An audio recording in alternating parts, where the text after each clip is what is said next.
welcome to the Rob Burgess Show. I'm, of course, your host, Rob Burgess. On this, our 87th episode, our guest is Carlos Dengler. Here's his biography. In 1998, I co-founded the band Interpol with Daniel Kessler and Paul Banks. Sam Fogarino joined in 2000, and over the next decade, we went on to release 4 studio albums and tour the world 3 times, playing numerous festivals, live radio shows, and live TV. Interpol's first 2 albums have gone gold in the United States, and the band is regularly regarded as a seminal indie rock band of the early millennium. In 2007, I began experiencing personal and creative differences with my bandmates and the music industry. In 2009, the band entered group therapy to try to find a way to resolve these differences. Despite our best collective efforts over the course of a year, we could not do so, and I wasn't able to stay. I left the band just before New Year's Day 2010. Actor training became my new focus. For the next 5 years, I spent virtually all of my time within the privacy of conservatory classrooms around other young students who were undergoing a similar process of discovery. In 2012, I was fortunate to be accepted to the New York University Graduate Acting Program and received a Master of Fine Arts degree in the spring of 2015. I made my professional acting debut in the summer of 2015 at the Dorset Theatre Festival in the regional premiere of Kate Forget's very funny Sherlock Holmes and the Case of the Jersey Lily, playing 2 roles, Professor Moriarty's lackey, John Smith, and the chief attendant to Queen Victoria, Abdul Karim. I've also begun working on an essayistic memoir. I'm quite excited by some of the directions the work is taking so far. I've started soliciting publishers. It's very early in the process, and I will continue to update as things progress. In late March 2016, I had the honor of performing with the 8G Band, the house band on Late Night with Seth Meyers. It was truly a special experience to play bass guitar with such incredible musicians on such a fun and exciting show. I was very excited to have presented my solo show, Homo Sapiens Interruptus, at the New York International Fringe Festival in August 2016. The show was created while I was at NYU and had been developing and workshopping it consistently since it began. You can catch Carlos this week as he stars in A Proust Sonata, a multimedia concert theater work conceived and directed by Sarah Rothenberg, artistic and general director of Decamera. The production is inspired by Marcel Proust's early 20th century masterpiece In Search of Lost Time, and interweaves text, music, and image into an innovative multimedia performance. Performances start at 8 p.m. Thursday, Friday, and Saturday at the Lois Chiles Studio Theater at the Moody Center for the Arts at Rice University, 6100 Main Street, Houston, Texas. For tickets and more information, call 713-348-ARTS, A-R-T-S, or visit their website at moody.rice.edu/events/Proust-Sonata. That's Proust-Sonata. And now, on to the show. Hello. Carlos? Yes, Rob. Hey. Yeah, hey, great to finally talk to you, man. Finally. Finally, in crystal clear landline. That's right. This is actually really good. Yeah, no, this is much better than usual. So, yeah. So, thank you so much, first of all, for taking the time out of your busy schedule to be on here. I really appreciate it. Yeah, my pleasure. My pleasure. I really love your show. So. Oh wow, that's so great to hear. Yeah. Well, I wanted to talk to you for a number of reasons, but the main one, just kind of recently, was your essay you wrote for N+1 magazine on the occasion of the 15th anniversary of Turn On the Bright Lights, which, I mean, just for me was a monster album. You know, it's like one of those things where, and I'm sure you have, you know, I read your writing, I know you have albums and things and time periods of your life where you absorb music, and it's a really, like, special time, and, you know, that came out right at the beginning of college for me, and so that was a really important album in my life, just kind of, you know, based on when it came out and, you know, what I was into at the time, so, just like that hit me in a very real memorable way. So when I read that, I was like, I had a kind of flash of recognition. So what was it like to reflect back for you as somebody that was involved in the creation of that album, you know, look back all these years later? Yeah. Thank you for saying that. And, I've heard that many, many times. It never ceases to amaze me how much of an impact that record had on people, on their lives. It really, I never, in my wildest dreams as a youth, would have and ever could have anticipated that I would be contributing to something that would have the degree of influence and effect on so many people's lives in the same way as a bunch of other albums did for me when I was that age. I mean, I was a bit on the older side when that record came out. I was 28, and that's still fairly young in the grand scheme of things. But in rock and roll years, it's pretty late. And so I had already kind of experienced grunge and so forth in high school, and I wasn't big on Nirvana. But I know when Nevermind came out, that really turned the dial. And I think in many ways maybe a band that preceded us by about a year, The Strokes, probably. Oh yeah. Also had a huge impact. And in many ways, I don't know that Interpol would have had the kind of success. I'm not saying that they wouldn't have had success, but the kind of success that we had without the road being without the palette being kind of primed, if you will, by the Strokes, and so just to feel like I was part of something like that, which I'd already experienced as a younger man, on the other side of the coin, listening to these records and just having my soul shaken. Again, not so much by grunge, because I was much more of a headbanger, and by the time grunge came out, my tastes were shifting to other avenues. But nonetheless, I had friends that were so deeply affected by the music, and there are so many albums that have deeply affected me that I couldn't conceive of my life without the input from those records kind of chiming in at every albums that I still listen to today, actually. Oh yeah. No, I went back and started listening to that, and that first song just comes on, and I'm just, oh my gosh, I'm just right back where I was when I first heard that. So yeah, and so to write the essay was definitely, I felt like going back to something, but it was very I don't know how to put it. I want to say gratifying, but that's not exactly the word I'm searching for. But it just things are so different for me now, and so I was also just really grateful to be able to have a certain perspective on what happened, to be able to write about it, to be able to tell people about this experience that I had from a place that wasn't embedded within the chaos and the insanity that more often than not accompanies these kinds of experiences, from a more grounded place.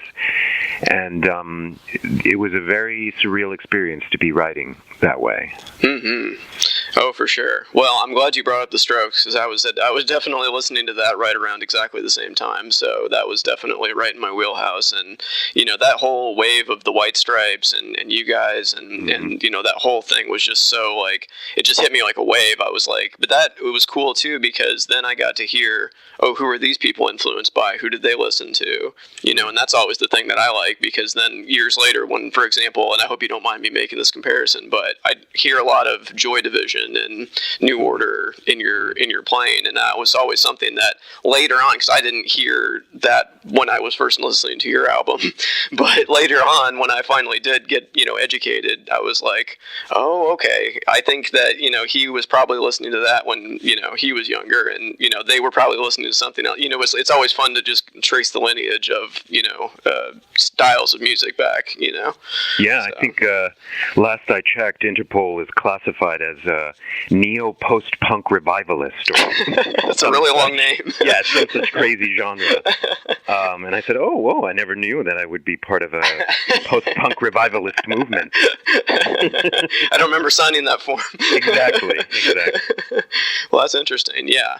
But, I really enjoyed in your essay how you mentioned the bass riff from the middle of that Fleetwood Mac song, The Chain, because as somebody, I started playing guitar when I was like 12, and that was one of the first like bass riffs that I ever, caught on to. And that's, it's funny because you talk about it being kind of an easy listening thing, but it's very universal, and that bass line just kind of hits you right in the sweet spot, right in the best part of that song. So. Oh, absolutely. Yeah. There's something kind of very haunting about that moment where you think the song's going to finish, and then out of those ashes rises this very unexpected bass line that, and I don't know, there's just a split second where it really does sound like a lot more post-punky than everything else on that record. And then when the drums kind of kick back in and the harmonies kick back in, then I think we go solidly back to the sort of classic rock genre. But even there, it's still a bit more haunting, a little bit more dark, especially than anything else on that record. Oh yeah. And it just reminds, it's during that moment where I remember when I first started listening to the record, which was a bit late, but it was that moment that sort of sold me on that record, where I was like, okay, I've just sort of been listening to this record up until this moment, kind of going like, all right, these are great songs, but I don't know if I can get on board them because I don't really listen to this kind of music. And then that bass line kicks in, and the song is over, and I'm totally sold by the end of it. Like, oh no, this album is actually genius. What the hell am I talking about? And I think I think the album is remarkable in that sense that in its reach, so many people, whether or not that's your kind of, it's not typically my kind of music, but like there's something infectious and classic and just arresting about that record.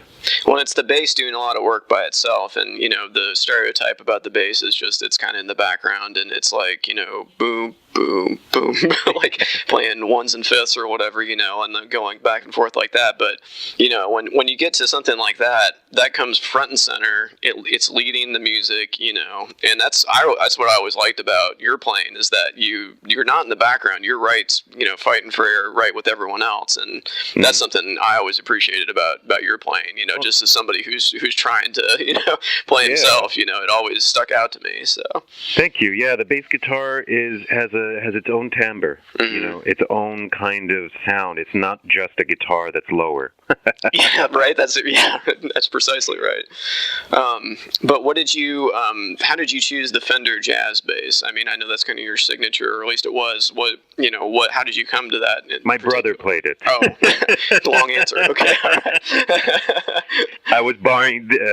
Here's a little morsel of history, which may or may not make it to my memoir. But I actually, first of all, didn't own a bass guitar. Had never played bass guitar before joining the group, and I was a lapsed musician, if you will. I was pursuing a scholarly path, and I hadn't been playing music for quite some time. So there was a bit of a resurrection for me.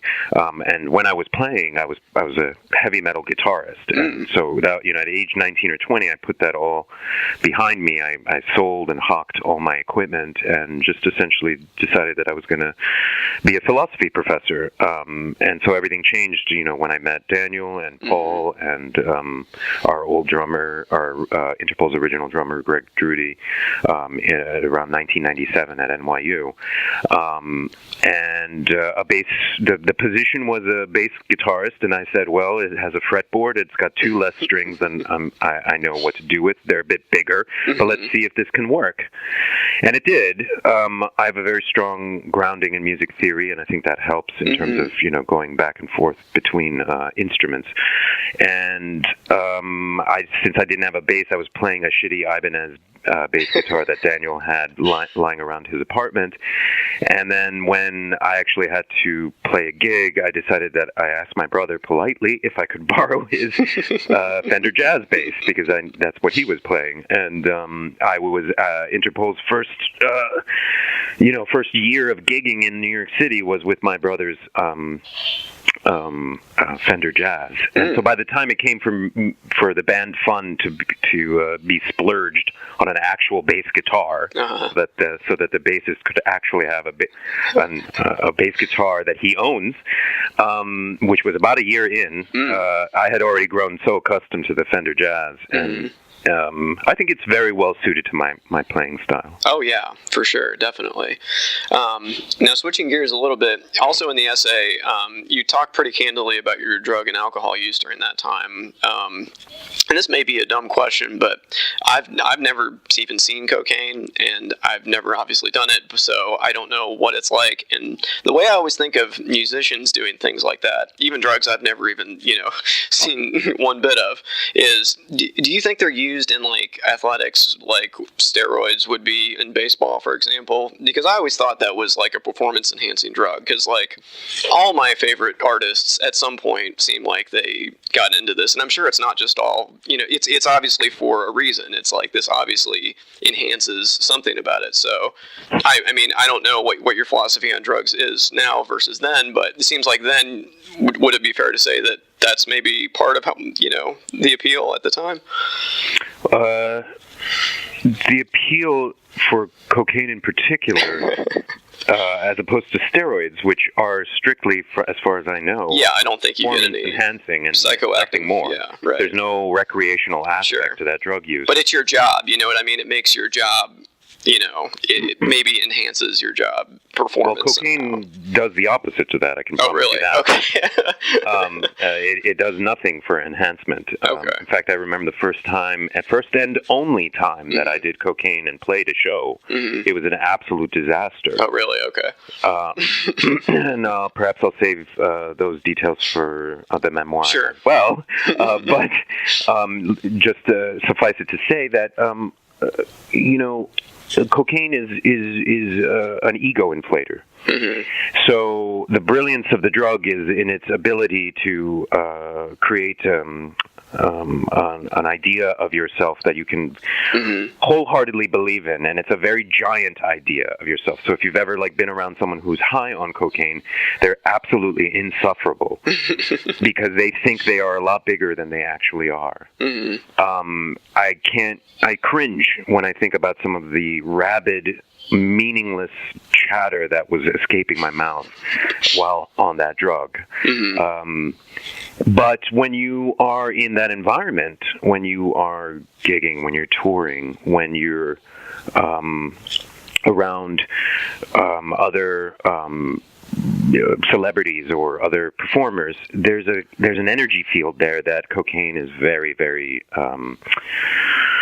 what's the word I'm looking for? Amenable to, I guess you could say. There's just something about that environment that it's kind of like it spikes whatever's already going on with just a little bit of an extra push. It enables you to party a lot longer as well. So if you're drinking a lot, which many of us do, and you want to last longer, if you will, cocaine it sort of sobers you up, actually. So there would be many evenings that went on until noon because I was getting drunk and then sobering up with cocaine. Then I would feel too wired, so I would try to douse it with some more alcohol. Then I would get too drunk and then sober up again with cocaine. Next thing I know, it's 6 a.m. It's not enough. I keep going and I keep going and I keep going. Wow. Okay. Yeah. All right. Well, that's different. Yeah. I mean, it's not a drug that I recommend anybody take ever. So, for instance, if you listen to Sam Harris, he and I believe there's more evidence that's surfacing and more people getting behind the MDMA bus. In terms of it's like it's being seen as also having a somewhat of a medicinal quality. Sure. Yeah. Specifically with respect to PTSD. Yes. And I can, as a person who has also done a fair amount of ecstasy or MDMA, I would encourage the usage of that drug. I think it actually does have some of the psychotropic effects of that drug are actually beneficial. Cocaine is evil, as far as I'm concerned. It is evil. Okay, all right. Well, so okay, you've explained this a little bit to me, and I want you to explain yourself because when I knew you first, you were a man named Carlos D, and you were actually the only, I think, member of Interpol who I knew the name of. You also had a very striking look at that time. I don't know if you probably don't look exactly the same as you did then, but I do not. You had a very distinctive haircut. You had a very distinct style of clothing. So yeah. Who was Carlos D? Tell me about Carlos D as somebody who's not Carlos D anymore. Yeah. Essentially, Carlos D is sort of like a club persona. Okay. I was around the same time that the band was, gaining ascendance, and we got a record deal and all of that, where we would actually have to put our names to something. I was going out just about every night, and I was very popular in this New York downtown scene. I was DJing a lot downtown. So when you're in that community, you're a club kid. That's sort of that's the environment. There's a certain kind of style that you have when you're a club kid, and taking on a kind of flashy name is sort of something that a lot of people do. So, for instance, a fellow club promoter and DJ went by the name of Justine D. One other guy who owns a couple bars downtown goes by Johnny T. So, and they started a club called Motherfucker, and lots of people had sort of initials on their surnames, or they would just go ahead and make up a completely different name altogether. Okay. And this is a tradition that goes way back, all the way back to the 90s and the 80s. And so that was just that. And so I figured, okay, well, now this band is somewhat taking off. What am I going to call myself? And at that time, I was a club kid. I mean, that was my identity through and through. It was all about how I looked, all about my style, all about what outlandish things I could say. I just wanted to shock people. I wanted to cause a stir. And so I wanted my name to be part of that kind of idea, someone that was kind of flashy, someone that was sort of a bit in the know, if you will. And so then as the band gained popularity, it seemed that people from all over the world actually chimed in with that. They said, "Oh yes, that." So the thing that I was projecting was actually reading, which I didn't know whether it would or not. I mean, up until that point, I was just in New York City, but actually, I could see, other people were really appreciating this idea. And then, of course, the years go by and things keep evolving. I make more money, I buy better suits, and I get a tailor, and then the whole thing gets inflated to this point where the persona kind of got ahead of me, big time, and. I reached a point by the third record, and so in the third record is when I decided to go by Carlos Dengler. Okay. Because I think at that point I had crashed, and there was a big crash, and I sobered up, and it was sort of the beginning of the end for me, if you will, and just in terms of my time in the music industry. But that's sort of when I kind of realized that persona had gotten ahead of me. Now, that was 10 years ago. And so since then, my life has been radically altered. And I haven't gone by that appellation in years, in about 10 years, and it's been a long time since anything having to do with whatever I was interested in while I was in the band has been the case for me. And it's kind of spooky, actually, because of how well defined that persona was. It was like it was a character in a movie, or a character in a story that I was weaving, a story that I believed in, and it's somewhat become synonymous with my presence in the group. And whatever is understood by that, or my bass playing, or again, I haven't really played bass in about 10 years. Wow. And so it's part of a different life, and it's part of a different dimension for me, really. And so when people, the music press insists on continuing to call me that, whenever they catch wind, for instance, the essay or anything else that one-man show that I put out last year, all projects that have virtually nothing to do with whoever I was at that time, but you know, for them there's a market expediency behind that because they want as much clickbait possible for their articles, so they put a headline that has Carlos D on there because Carlos D is more clickbaity than Carlos Dengler. And I just, you know, it just shows me that I just, you know, I don't really have any business, you know, being part of the music industry anymore because I am known there as a certain persona. It's sort of like if I had a reputation in the Wild West and I decided to go east and reform myself. If I went back to the saloon in Deadwood, they'd be like, "Oh, look, here's Carlos D again. What kind of 6-shooter is he going to pull out now?"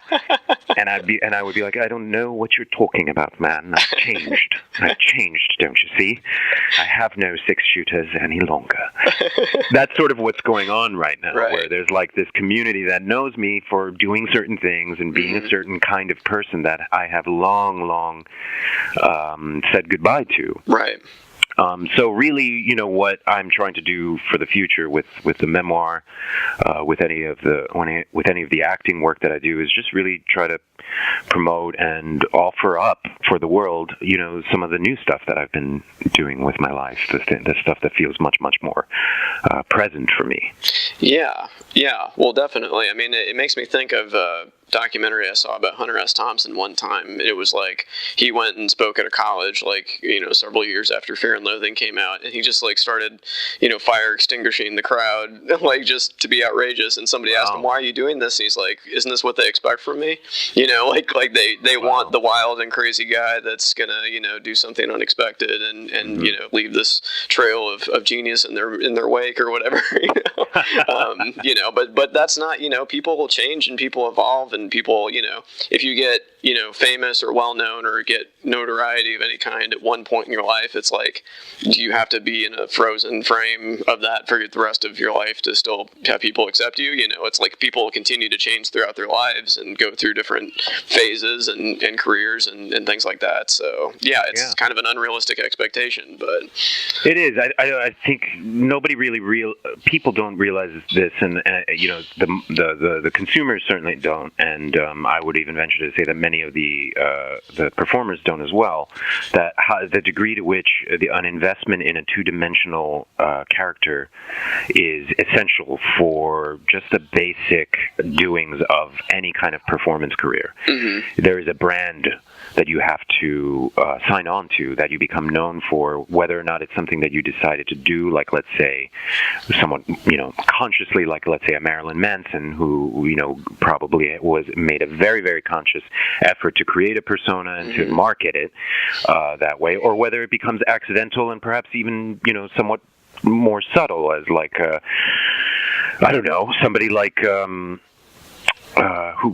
would be a good example? Somebody like Sam Smith, you know, who's just an honest singer-songwriter, but to a certain extent, there's a brand there. There's an idea about who or what you're listening to, some kind of story or some kind of fantasy that you believe in about him.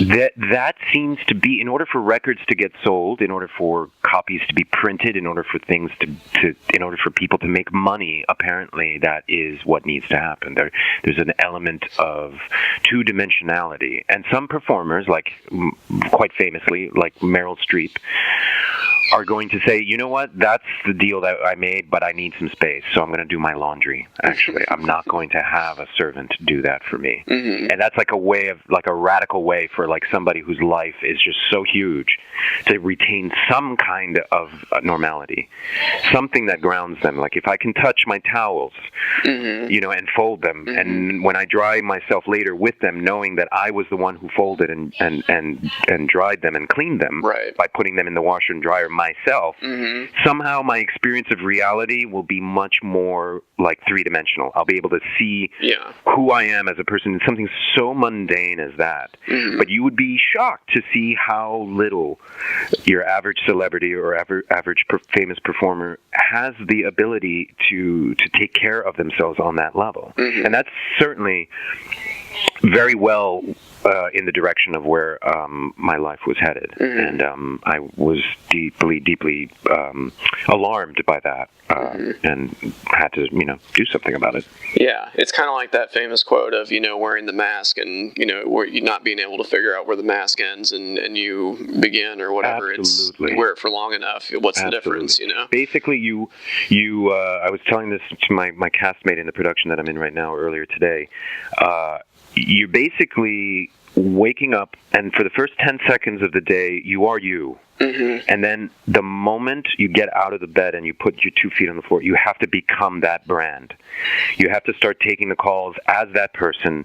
You have to start fulfilling the expectations that people have of that idea, of that brand, until about 10 seconds before you go to sleep, when you lay down and you get to be you again. So basically, 20 seconds per day is when you get to be who you actually are. Wow. And in exchange, you get a whole bunch of these other things, obviously. Sure. Material goods. Oh, yeah. But if you listen to somebody like Russell Brand, who seems to maybe have everything that he may need, he will speak very, very clearly about the ultimate vacuousness of those material goods that one seems to think are worth giving up, sacrificing one's own perception of one's own humanity. Yeah, definitely. Well, now when you meet people and they slowly start to figure out who you are, because you're not going around as Carlos D anymore, and then they figure this out that you used to be this person. How do you introduce yourself to people, and what do you say to them when they realize this? Well, I'm really lucky. The wonderful thing about the theater community, which is essentially it's basically the community that I spend the great a majority of my time in, is they don't know who Interpol is, and they don't know their music is prominent in the community, but it isn't front and center the way it is, let's say, in other places. It has happened through I've gotten about 6 years of actor training, and it has happened every once in a while. I'll be in a class or in a hallway, and someone will say, "Oh, I love your band," but it was rare. For the most part, I definitely got to proceed utterly anonymously, and I just want to say how grateful I am that I was able to be accepted to such a wonderful program as NYU grad acting, and to get an MFA, and to get the tools that are necessary to do this work without having to pretend that I was somebody else. I could just walk into a room and say, "Hi, I'm Carlos." Obviously, I was a Google search away from people realizing who this Carlos was, but just that window, that one morsel of time that I had between me and the other person, where the specter of Interpol's fame did not overshadow the relationship at that moment, was worth it. And in fact, because there was that one, that how they say, the first impressions are what count. Sure. And I have benefited greatly from that phenomenon because, the first impression that most people have gotten from me since leaving the group is just of some guy who's trying to make an acting career for himself, like they are as well. Sure. And we share that beautiful reality of sort of just what is this life? What have we chosen? We love this. This is what we want to do. And so I get that day. And then, if somebody says, "Oh, he was in the band, blah, blah, blah," and then people Google search me and boom, "Oh my God, look at all those pictures. Oh my God, he looked like a vampire. Oh my God, what's this?" Then, it changes the next day. "Oh, I searched you. I just want you to know, that's really impressive history you've got there, Carlos." And when that happens, then, I find that because the first impression was there, it's a manageable situation. And I just feel grateful. I've made friends. I've been able to get close to people. I've been able to realize who I am without the constant noise of that life. And I feel really, really grateful for that opportunity. I think, I don't realize how big Interpol was most of the time, and I think there's an element of strategy in that ignorance on my part, because I'm just sort of trying to do what I want to do today. I failed to realize just how huge the band was, and yet I have been able to experience this anonymity. And I know that if, let's say, the group were maybe just a little bit more famous, perhaps I might not have even had that opportunity. Right. And then I would have had to choose to do something else. Right. So it's been great from that respect. Yeah. And I know what you mean about that. It's like it seems like it was just famous enough, like the people that knew about it, and it wasn't like my mom. I don't think my mom knows who you were. So, you know what I mean? Thank God. Can we hang out one day? I'd love to take your mother out for coffee. Please. My mom listens sometimes, so, there are offers on the table, Mom. Don't tell her who I am. I want to have a nice cup of coffee with your mother. She doesn't need to know who I am. Then she can Google search. Okay, deal. But so did you always want to be an actor even before you were in Interpol? Because you said before that you wanted to be a philosophy professor. So was this always a dream that you had to be an actor? No, absolutely not. And in fact, I have to also thank Interpol very much for even giving me the permission to pursue this kind of a career, because I would have never gotten this crazy, outlandish idea of pursuing a life in the theater without feeling like I was already a performer to begin with, which I could only feel because the band took off quite accidentally. So if it wouldn't have been for Interpol, I would have never thought to myself, oh, wouldn't it be great to act? Because up until then, I was going to pursue a life of the mind, if you will. Sure. So it was something that happened much, much later.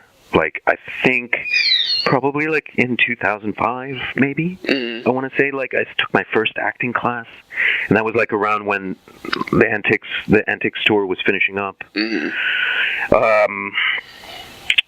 then I thought, like, okay, if I could just, I'll take a couple acting classes. Let me just see what it's like. I don't know. I'm not too serious. I got this main gig right now, which is Interpol, and that's the thing. And I just kept going back. I was like, wait, what is this? What's happening here? I like this. Every time I would go, I'd be left with something that I wanted to pursue. Like, oh, that wasn't enough. Like, I need to know more about this. I need to take this other class. I need to start reading plays. Oh my God, I didn't know that I love theaters. It just kind of caught on, if you will, and until it reached a certain critical mass for me. Yeah. Well, I just think it's really cool that you've had these different lives, and, like, I'm a journalist now, but I went to school for elementary education, so I definitely, in a smaller way, of course. I wouldn't compare my elementary education career to Interpol by any means, but, but I mean, I like the idea of you don't get stuck in a rut, and don't think that if you're one thing this time in your life, you can't be something else in a different part. I always think that's important to remember. You can always have another act, It's a very American idea, sure. I will admit. Yeah. The idea of the self-made man, the idea of, like, the person who came from nothing. Only in this country would this be possible. Sure. And Absolutely. many times I criticize how little this country enables artists to flourish because there's no funding. There is absolutely no net underneath, and that is wrong. But one of the upsides of not having a net, which if you go to any European country, you'll see that why this is the case, is that there's not only no net, but there's also no ceiling. So if you do decide to take on a crazy, absolutely maniacal idea like I have, which is to switch careers at a certain moment in your life, you can probably, if with enough determination, you may just get away with it. You may just make out like a bandit. Yeah. Whereas in France or Germany, you wouldn't be able to do that. It's Sure. a much more structured society in that respect. But again, you have a net. You may not want to leave that career because you're being taken care of. Sure. So this is still the wild, wild west in that respect. Definitely. Now, what was the main reason that you left Interpol in the end? Was it just because you were tired of the grind of doing this thing that you've done for at that point, 12 years, 15 years, something like that? Yeah, 12. I left in January of 2010, right after New Year's. Yeah. The band, you could say, truly formed in 98. We met in 97, but the band kind of like came together with the name Interpol in 1998. So yeah, 12 years. I feel like depending on the year, depending on the phase that I'm going through, I will have a different answer to this question. You know, it is the kind of thing that I think I'm always going to be revisiting for the rest of my life, and rightly so, because it'll probably go down as, like, for me, in terms of from an autobiographical standpoint, the most important decision I've ever made in my life, probably. Maybe the most consequential, I don't know. It did not happen easily. It took 3 years for me to really mull it over. That last year was sort of when I put the band on kind of I wasn't threatening to leave, but I was, sort of, saying things that were very much hinting towards an imminent departure if things didn't change. I've looked back at that time with varying degrees of remorse for some of the conduct that I subjected my bandmates to, some of the yelling, some of the anger, some of the manipulation, and also sometimes with a degree of stridency or pride that I escaped a situation that wasn't for me, and that probably might have ensnared other people with its wares, the money, the job security, because it was a fairly secure job in that respect. Interpol is, and as you can see, they still continue. They're still flourishing today. So there's, there was every reason to believe that the band could go on forever. So I was leaving behind a whole industry, a whole way of life that I think many other people would not have dared to leave because it was just too lucrative, too stable, too secure. And maybe most people just probably wouldn't want to. They just simply wouldn't want to, but I wasn't one of those people. And at the time, I just wasn't equipped to understand the complexity of the situation I was in. And so I reacted, and I just was very angry a lot of the time. So that being said, I knew that there was something authentic about my departure, like something that meant the world to me, like something that I was protecting. And something that I'm still pursuing today, the expression of my free will, the expression of myself, my artistic independence, which I could not achieve under the banner of Interpol. Like, I just couldn't. I was always going to be known as Carlos D. There was nothing that was going to change that. I had a lot of, like, dysfunctional attitudes embedded in my brain, and I knew that I had bad programming and that I needed to get out in order to heal, in order to eradicate my system of this sort of toxic thinking and this toxic dysfunctionality, which the band's inner workings also contained independently of me, but I also contributed to that stuff. Right. And of course, I got all that from my family. Doesn't everybody? Exactly. Don't we all know that? Oh, yeah.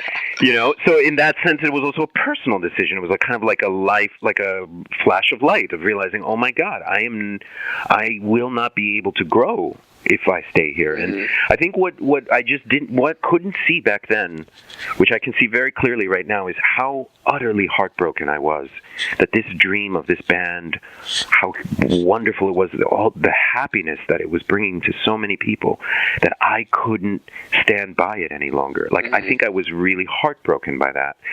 And I wasn't vulnerable enough at the time to truly see that and just live with that. And I reacted instead, and so I just was angry all the time, and I said mean things and did mean things. It's like what I like to call escape velocity. Anger can give you escape velocity from a situation that you find intolerable. So there's a lot there. There was artistic disagreement. There was the aforementioned, life stuff. There was just a simple falling in love with theater and just one feeling like, oh my God, like I don't know if I'll ever forgive myself if I didn't pursue this. There was a feeling of regret that I had become notorious, famous, infamous, what have you, for something that I was good at, but not exactly something that I set out to do. Yeah, because I didn't. I did not set out to be the bass player for Interpol. It sort of was part of a very chaotic time for me personally.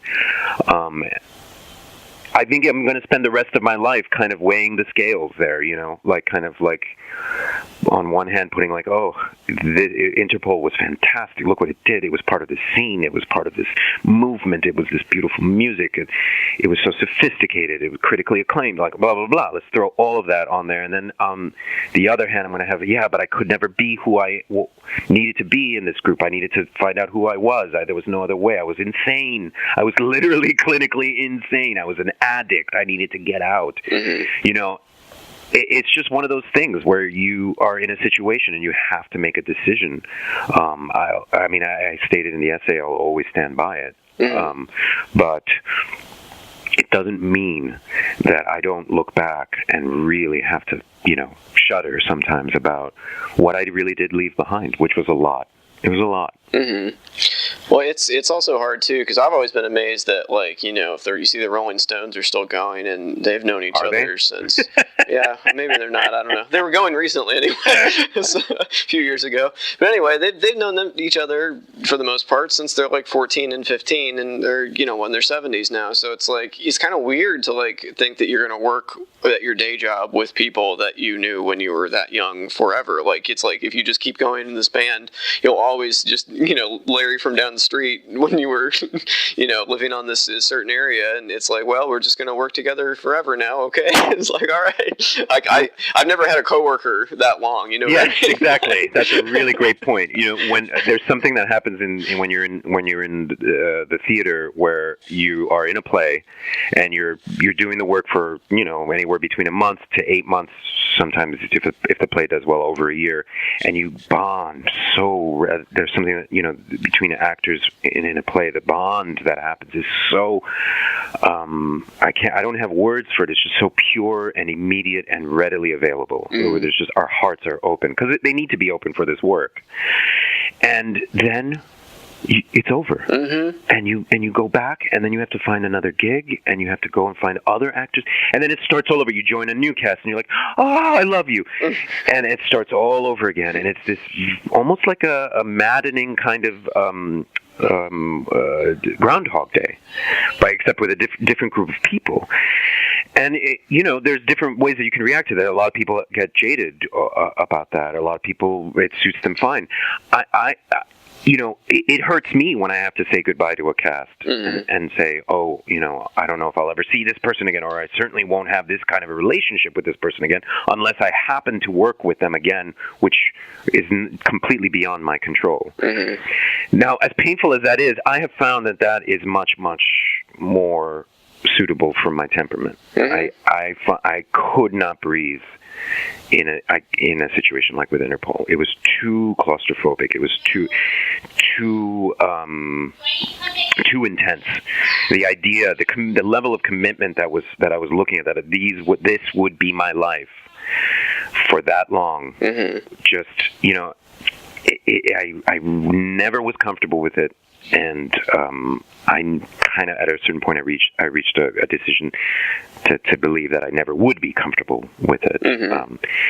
I also feel like that the business model of a rock band is like what you said, with the Rolling Stones being a very classic example of that it's just this kind of story. This is the group, these are the lads, as it were, and here they're coming to your town to take over for an evening. And that's sort of the story and then we just perpetuate this rock and roll story over and over and over again.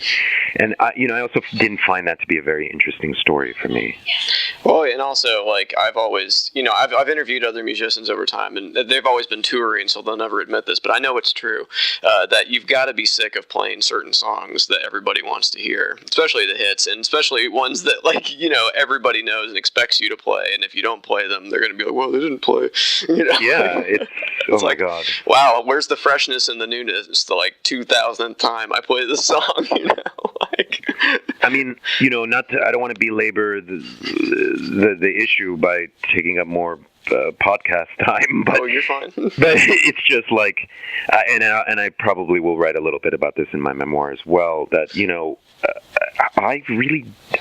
I'm much more cynical about the capacity for a rock band to truly put out great work past a certain record. Right. I think that if you really look across the gamut of all the bands that have released more than 5 records, and you try to like come up with a 6th, 7th, 8th, 9th, 10th record that really is seminal, that it like moves the dial, changes hearts, reaches people. It's hard to find that.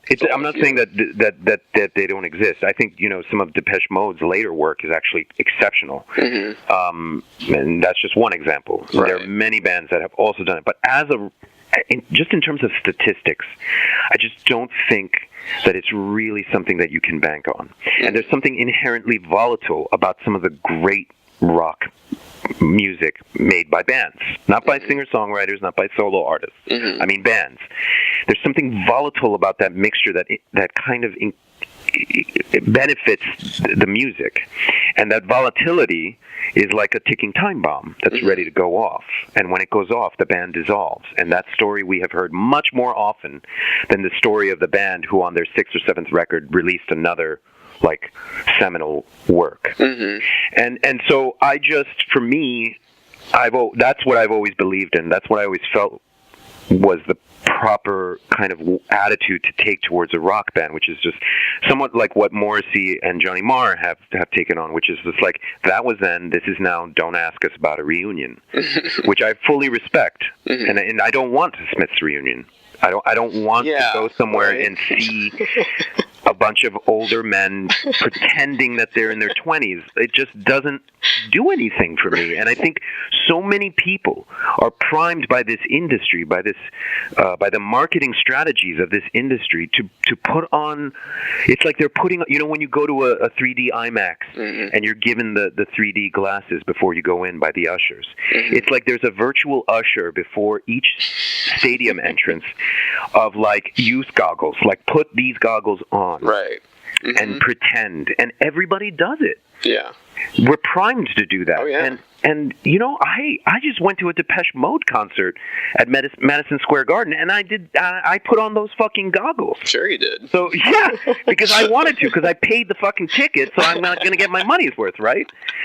So it's just, like, I'm partaking in this thing, too. So I'm not saying that I'm not culpable or that I don't succumb every once in a while. Cliches are cliches for a reason, right? Yeah. But do I want to be the guy that's on that stage doing that? No. At a certain point, I was like, I think I've done my work. I really have. Oh, yeah, absolutely. So, in the end of your essay, you do mention that the band you're not in contact with, right? I mean, you don't have a relationship with them at all anymore. No. What if they did call you and say, hey, we're doing a one-off show? Would you do it? Oh, God. Getting the band back together.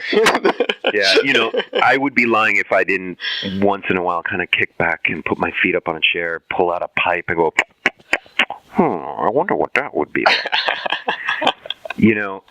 And then I look at myself in the mirror with like kind of like the shabbier attire, that more affordable attire that I've been donning as of late.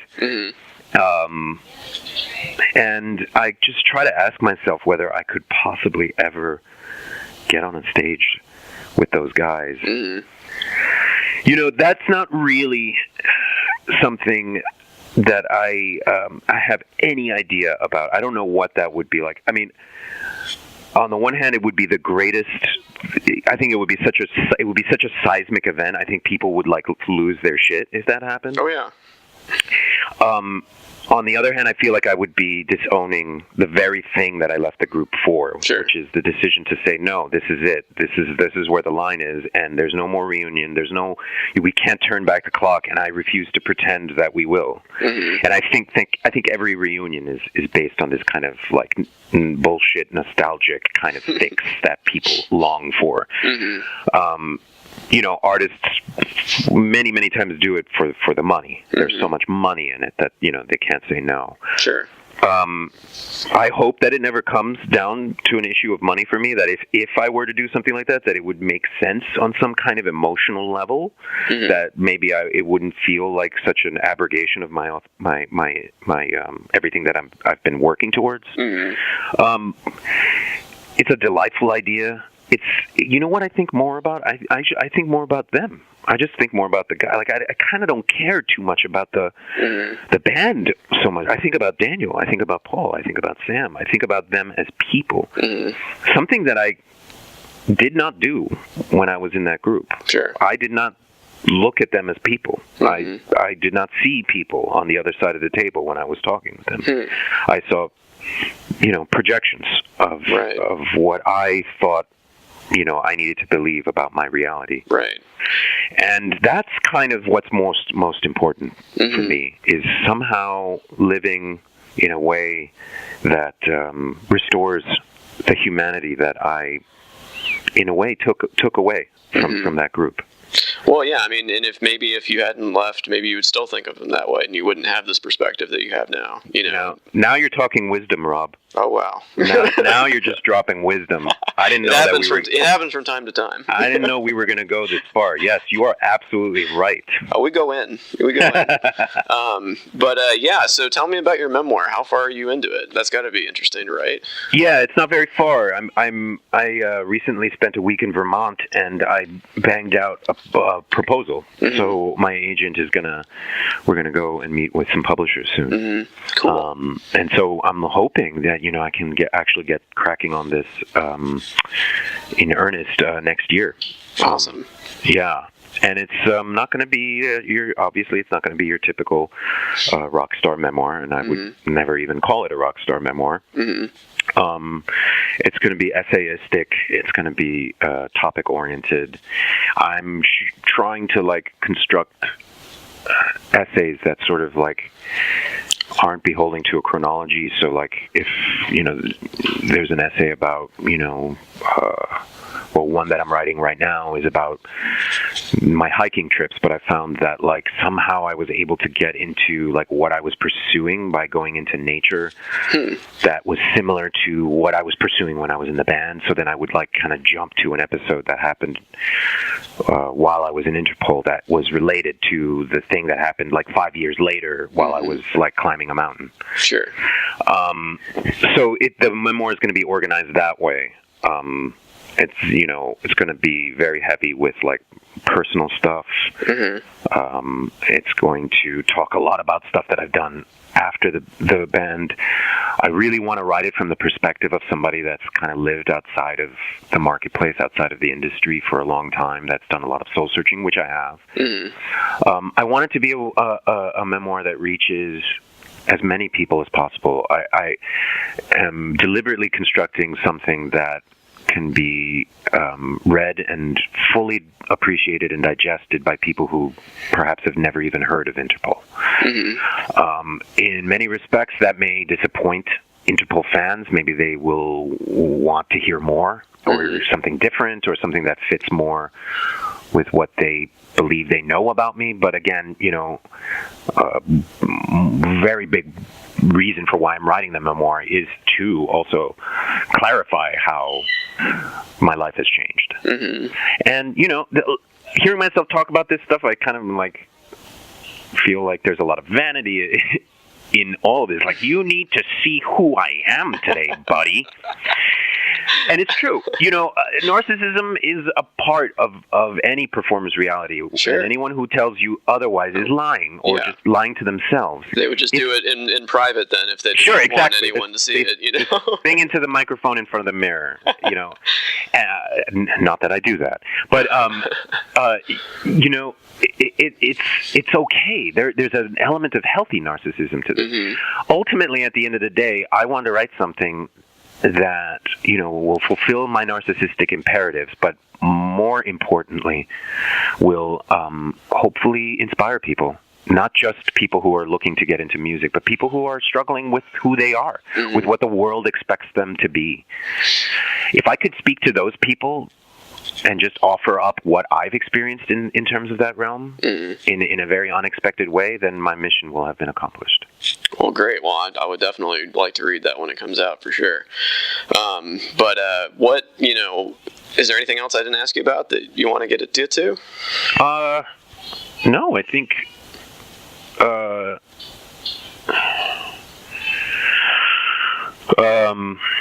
It might be nice to talk about, where I'm calling you from now. Oh yes, sorry. Go ahead. Yeah, what the production you're in now in Houston? It's called a Proust Sonata. Is that correct? Yeah, it's called a Proust Sonata, and it's quite an interesting work.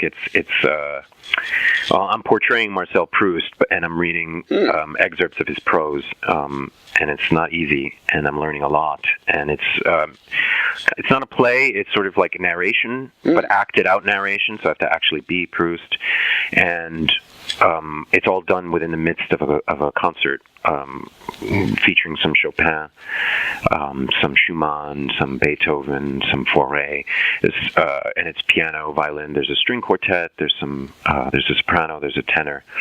The Camera of Houston, it's a production company, is putting up the event. Sarah Rothenberg, who is the artistic director of the Camera, is putting it up at the Moody Center for Arts in Houston. It's a lovely evening of just there'll be projections of paintings that Proust loved. You could call it like a kind of historical kind of an evening with Proust. You could call it. So you'll get to hear beautiful concert music and some acting, and it's just lovely. It's really my cup of tea. I love Shakespeare, and a lot of this is pretty Shakespearean in its breadth. So yeah, it's a fantastic time. I don't know if you'll be posting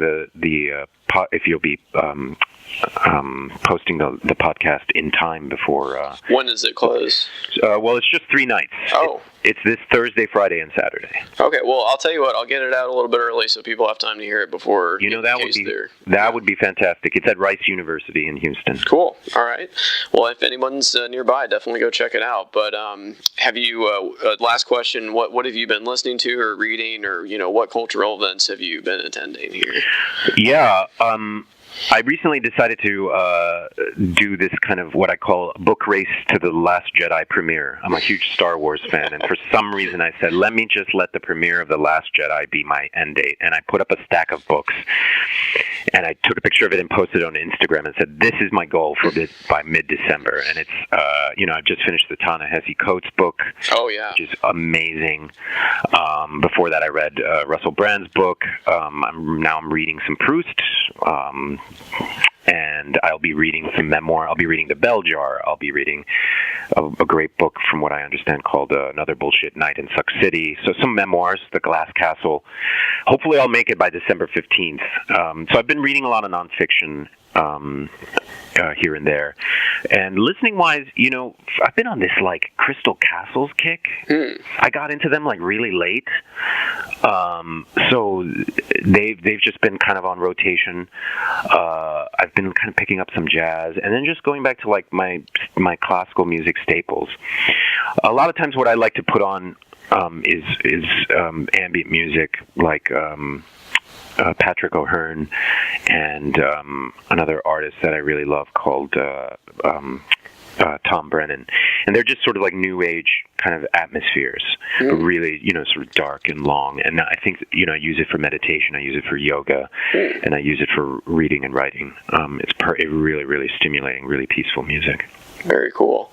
Well, I've taken up enough of your time. Thank you so much for being so generous with it. You're welcome. It was my pleasure. It was really great to hear from you. I have the greatest respect for your show. Oh, wow, that means a lot. Thank you so much, and we should definitely talk again soon. And good luck doing what you're doing. I appreciate it. So. All right, Rob. Thanks a lot. You too. All right. Bye.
If you enjoy this podcast, there are several ways to support it. I have a Patreon account, which can be found at www.patreon.com/Rob Burgess Show Patreon. I hope you'll consider supporting in any amount. Also, please make sure to comment, follow, like, subscribe, share, rate, and review the podcast everywhere it's available, which includes iTunes, YouTube, SoundCloud, Stitcher, Google Play Music, Facebook, Twitter, Internet Archive, TuneIn, and RSS. It really helps. The official website for the podcast is www.therobburgessshow.com. You can find out more about me by visiting my website, www.thisburgess.com. Until next time.